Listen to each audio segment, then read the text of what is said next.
Hello बच्चों, आज का हमारा टॉपिक रहेगा अवकलज, जो कि क्लास 12 का एक महत्वपूर्ण टॉपिक है, जो कि फर्स्ट पार्ट में है। ये दो पार्ट हैं हमारे, फर्स्ट और सेकंड, जिसमें हम फर्स्ट में पढ़ेंगे अवकलज। अवकलज के लिए सबसे बेसिक से पढ़ेंगे। हमें 12th क्लास में हमको एक्स के सापेक्ष अवकलन पढ़ना है। किसके सापेक्ष पढ़ना है? एक्स के सापेक्ष अवकलज पढ़ना है। तो जिसके भी सापेक्ष हम अवकलन पढ़ते हैं उसको, जैसे x के सापेक्ष पढ़ रहे हैं तो d/dx, अगर हम u के सापेक्ष पढ़ रहे हैं तो d/du, और y के सापेक्ष पढ़ रहे हैं तो d/dy। इसी प्रकार हमें जो नीड होगी वो d/dx की होगी, क्योंकि हमें पूरे मैथ में जो पढ़ना है वो x के सापेक्ष अवकलज पढ़ना है। अगर d/dx x की पावर n, जहाँ n एक पूर्णांक है, या कुछ भी हो सकता है, माइनस का नंबर हो सकता है, प्लस का हो सकता है, जीरो हो सकता है, कुछ भी हो सकता है, तो उसके लिए हमारा अवकलज के लिए सबसे बेसिक फार्मूला रहता है n(x) की पावर n-1।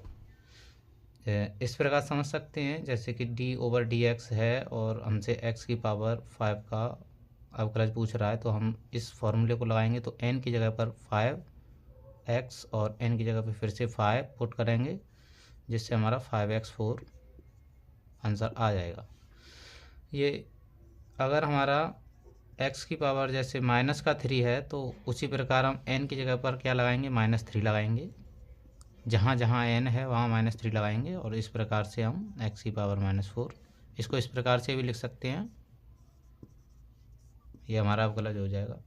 इसके लिए हमें सूत्रों को याद करने की ज़रूरत है। कई सारे त्रिकोणमितीय सूत्र, इसमें जो 11 की त्रिकोणमिति हमने पढ़ी है उसके कई सारे अवकलन करने के लिए हमको फॉर्मूले याद करने हैं त्रिकोणमिति के। जैसे साइन एक्स का अवकलन होता है, ये साइन होता है अवकलन का, एक्स के सापेक्ष कर रहे हैं तो ये d/dx साइन है।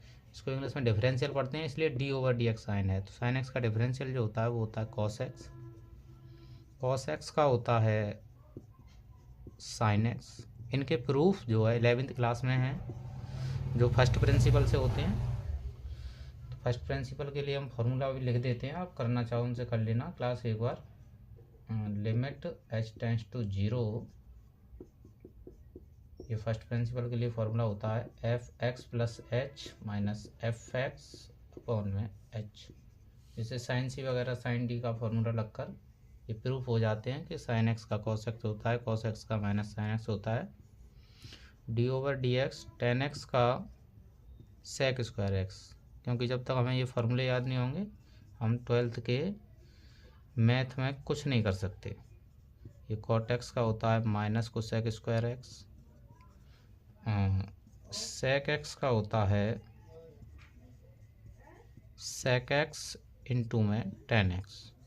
ये हमको याद करने हैं, चाहो तो एक बार प्रूव कर सकते हैं, ये हमको याद हो जाएंगे। उसके बाद हम क्वेश्चन को आसानी से कर सकते हैं। जैसा कि मैंने बताया आपको, साइन एक्स का जो डिफरेंशियल यानी अवकलज या अवकलन जो होता है वो होता है कॉस एक्स। कॉस एक्स का अवकलन होता है minus sine x. Ten x का होता है sec²x, और कॉट एक्स का होता है -cosec²x। sec x का होता है sec x into tan x, और cosec x का होता है -cosec x into cot x. अभी जो आप इनको नोट कर लेंगे वीडियो को पॉज करके, और उसके बाद हम इसको बहुत ही छोटे रूप से समझेंगे कि किस प्रकार से हमको करना है। इसके लिए दो अहम फार्मूले और याद कर लें। जैसे अगर आपके दो फंक्शन आ जाएं तो आपको फार्मूला फर्स्ट सेकंड, दो फंक्शन आ जाएं, दो फलन आ जाएं, तो उसके लिए आपको फार्मूला लगाना है फर्स्ट बाहर सेकंड का डिफरेंशियल प्लस सेकंड बाहर और फर्स्ट का डिफरेंशियल। ये फार्मूले मैं इसलिए लिखा रहा हूँ क्योंकि आगे भी वीडियो बनाऊंगा तो उनके ऊपर जो ये फार्मूले लगेंगे तो आपको ध्यान रहनी चाहिए कि हाँ ये फार्मूले लिखवाए थे पहले, तो वो इसमें अप्लाई हो रहे हैं। सेकंड बाहर फर्स्ट का और माइनस फर्स्ट बाहर सेकंड का प्लस सेकंड का स्क्वायर। ये आपको ये दो जब फलन दे रखे होंगे आपको तब ये लगाना है, और ये जब लगाना है आपको जब आपका अंश बट्टे हर की फॉर्म में कोई भी अवकलन आपसे करने की कहता है तो या आप याद कर लेंगे, नोट कर लेंगे, बिल्कुल अच्छे से क्लियर करेंगे। जैसे x की पावर n के ऊपर हम 2-3 सवाल करेंगे। Example number first,